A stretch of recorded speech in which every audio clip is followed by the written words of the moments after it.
pas ibu hamil nang puskesmas Mejobo. Jarene to asap rokok kuwi gak apik kanggo ibu hamil kaya aku iki.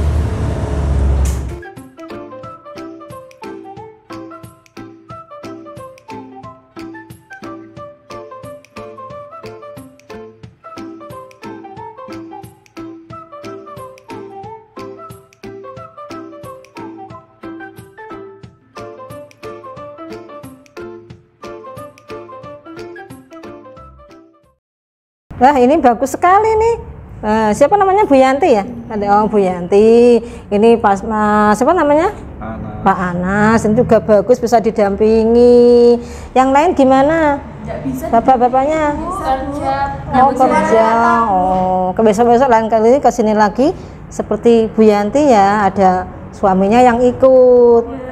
Ya, jadi biar tahu nanti penjelasan apa yang dijelaskan di sini, bapaknya juga tahu. Ya, jadi kalau ada apa-apa bisa musyawarahkan seperti itu. Kalau ada keluhan apa, kan suaminya juga tahu. Tuh ya, apalagi sudah hamil besar, nanti kan bisa jadi suami siaga. Untuk ibu hamil juga nggak boleh merokok ya. Di samping untuk ibu hamilnya sendiri itu berbahaya ya. Yang terpenting lagi untuk janinnya. Ini juga berbahaya sekali karena kalau jenengan merokok otomatis asapnya masuk ke paru-paru penjenengan, lah juga masuk ke janinnya ya. Ini bisa menyebabkan lahir prematur ataupun lahir dengan berat badan lahir rendah ya.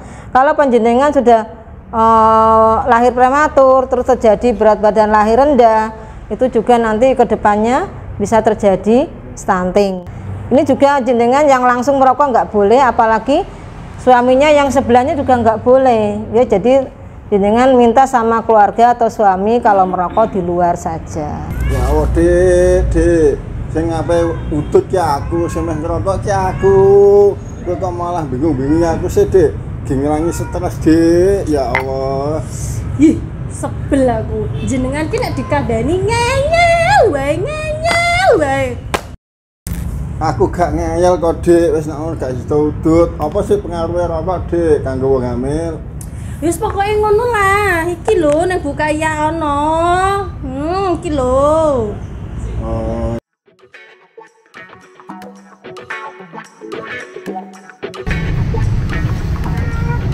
Assalamualaikum. Waalaikumsalam. Monggo Bu Bidan, monggo Pinara.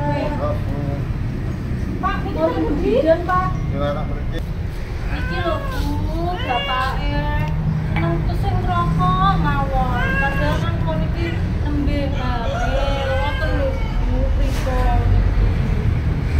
Oh, ngaten. Nggih leres, Mbak, Mas. Asap rokok itu tidak baik untuk ibu hamil karena asap rokok itu dapat menghambat penyerapan gizi pada ibu hamil yang sangat bermanfaat untuk perkembangan janin di dalam perut ibu. Dan menurut penelitian Mbak Mas, kalau asap rokok itu bisa menyebabkan stunting. Syuting Bu Bidan, apa mang jenenge syuting? Boten Pak, boten syuting, tapi stunting. Napa Pak? Stunting. Stunting itu adalah pertumbuhan anak yang kurang optimal. Jadi seandainya Pak, kalau ada anak A dengan anak B yang umurnya sama, tetapi tinggi badannya berbeda, lebih pendek gitu loh Pak, dari anak yang B tadi. Tapi tidak semua anak yang berperawakan pendek itu stunting.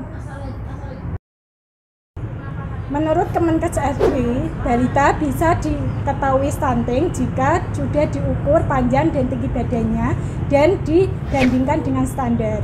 Dan hasil pengukuran ini berada pada kisaran di bawah normal. Selain tubuh yang berperawakan pendek dari anak seusianya, ada juga ciri-ciri lainnya, yakni yang pertama, pertumbuhan melambat. Yang kedua, wajah tampak lebih muda dari anak seusianya. Yang ketiga, pertumbuhan gigi terlambat. Kemudian yang keempat, perkembangan otaknya juga terganggu. Bisa jadi anak menjadi tidak pandai dalam prestasi belajarnya.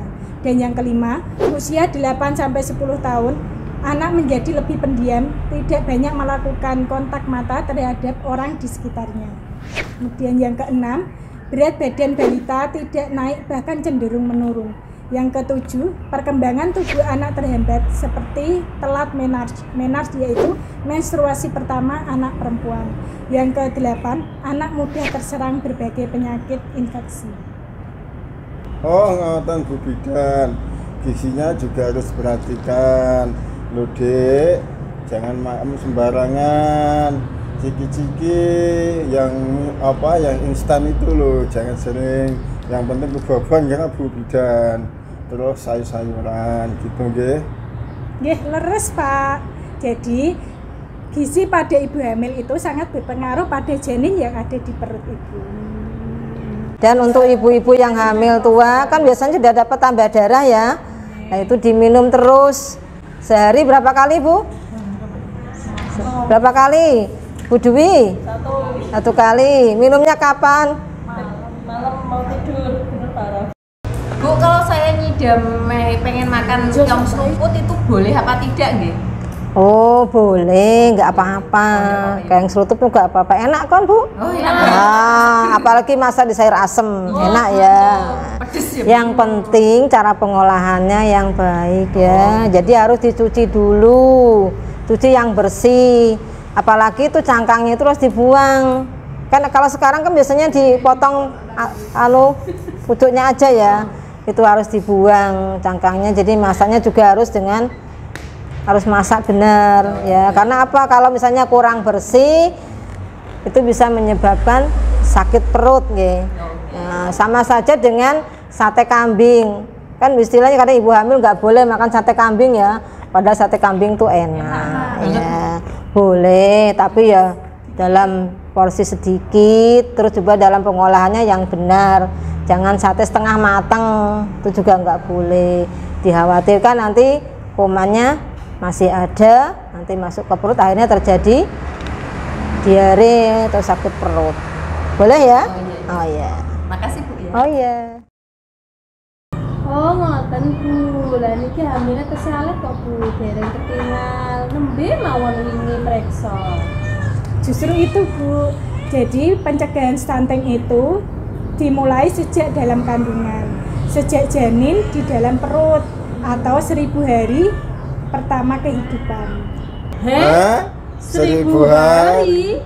Iya, karena masa tumbuh kembang anak itu paling optimal saat di dalam kandungan sampai usia 2 tahun. Makanya bayi dan anak balita itu harus dibawa ke posyandu setiap bulannya. Dan juga ibu hamil, terutama jenengan Mbak, harus diperiksakan kesehatannya ke puskesmas. Lah terus cara pencegahan stunting niku pripun Bu? Stunting itu bisa dicegah di awal kehamilan dengan cara 1. Penuhi kebutuhan gizi selama hamil. Kemudian yang kedua, konsumsi suplemen prenatal. Yang ketiga, hindari penyakit infeksi. Dan yang keempat, berhenti merokok atau menghindari asap rokok dan minuman beralkohol. Tadi sudah dijelaskan di awalnya tadi ya. Kemudian yang kelima, istirahat yang cukup. Dan yang keenam, rutin beraktivitas fisik. Kemudian yang ketujuh, rutin memeriksakan kehamilannya ibu ya. Kemudian yang kedelapan, konsumsi asam folat sejak berencana hamil. Nah, mulai sekarang harus diperhatikan ya apa yang sudah saya sampaikan tadi. Ojo lali ya. Untuk Mas harus diperhatikan ya istrinya dan calon bayinya yang ada di perut. Wes ya Mbak, Mas. Ajeng posyandu. Kan nggone Mbak Mumun niku lho. Niku pun dintosi balitane kalih kader-kadere kula nggih. Ini dalam rangka program BIEN. Bulan Imunisasi Anak Nasional. Nggih, monggo.